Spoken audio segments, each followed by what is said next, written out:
ऐसी पावन तिथि होली की और संपूर्ण ब्रजमंडल जिस समय रंग रंगित है। हमारे यहाँ ठाकुर जी को लाल जी बोलते हैं। ब्रजमंडल में छोटे लाला के स्वरूप को लाल जी कहते हैं, प्रिया जी के स्वरूप को लाडली जी बोलते हैं। तो इन होली के दिनों में ठाकुर जी ऐसा रंग डालें कि यहाँ आने वाले दर्शनार्थी और ठाकुर जी सब लाल जी ही है जाएं।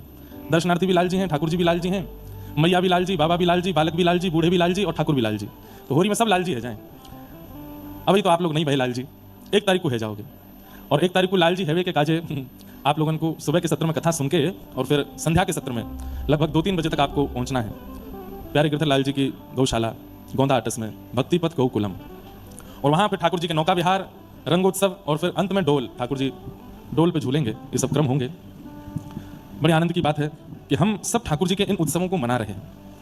हमारे शास्त्रों में मैंने एक दिन और भी कथा में कहीं बताया था कि कुछ सेवा अपराध हैं और उन सेवा अपराधों में 32 सेवा अपराधों में एक सेवा अपराध क्या है कि ठाकुर जी के नियमित वर्ष के उत्सवों को उत्साह से ना मनाना, ये एक अपराध है। अब जन्माष्टमी है और आपने किसी पंडित जी को बोल दिया कि आप आकर के हमारे ठाकुर जी का पूजन आदि कर दो, हम तो व्यस्त हैं, हम नहीं जा पाते। तो आपको ठाकुर जी को घर में रखने का अधिकार नहीं है। आप उनके अगर साल के नियमित उत्सव नहीं मनाते हो तो आपको ठाकुर जी को घर में पधराना नहीं चाहिए। हम लोग घर में ठाकुर जी की सेवा कर क्यों रहे हैं, ये प्रश्न स्वयं से पूछिए। आप क्यों ठाकुर जी की सेवा करते हैं?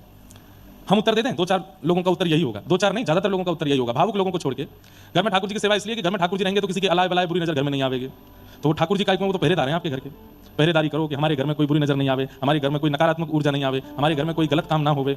और दूसरा कारण ठाकुर जी को घर में रखने का विशेषतर लोगों का ये होता है कि ये घर में विराजेंगे तो सब शुभ शुभ होगा। बच्चों के ब्याह मंगल हो जाएंगे, व्यापार मंगल होगा, कमाई मंगल होगी, सबका देह और सबकी बीमारी हारी उस समय मंगल बना रहेगा। किसी को केवल मंगल कराने के लिए घर में विराजमान किया तो ये भी तो स्वार्थ की भक्ति है।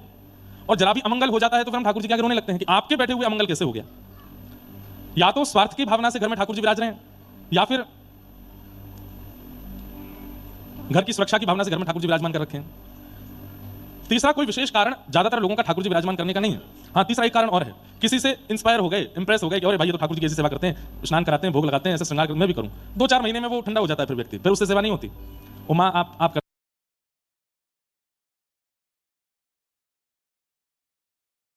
साल की उसके जन्मदिन हो, उसकी वर्षगांठ हो या कुछ भी हो, वो आपकी जिम्मेवारी है याद रखना। जिस व्यक्ति का जन्मदिन खुद थोड़ी बताता मेरा जन्मदिन है मुझे विश करो, मेरा जन्मदिन आज उत्सव मनाओ, कितना अजीब लगता है। ये तो घर के प्रेमी लोगों के अधिकार में होता है कि आज उसका विशेष दिन है, हम उसको कुछ उपहार दें, कुछ याद रखें। वो तो घर का एक सामान्य व्यक्ति है, ये तो साक्षात ठाकुर जी हैं। इनके वर्ष भर के जो उत्सव हैं वो तो आपको याद रखने ही चाहिए।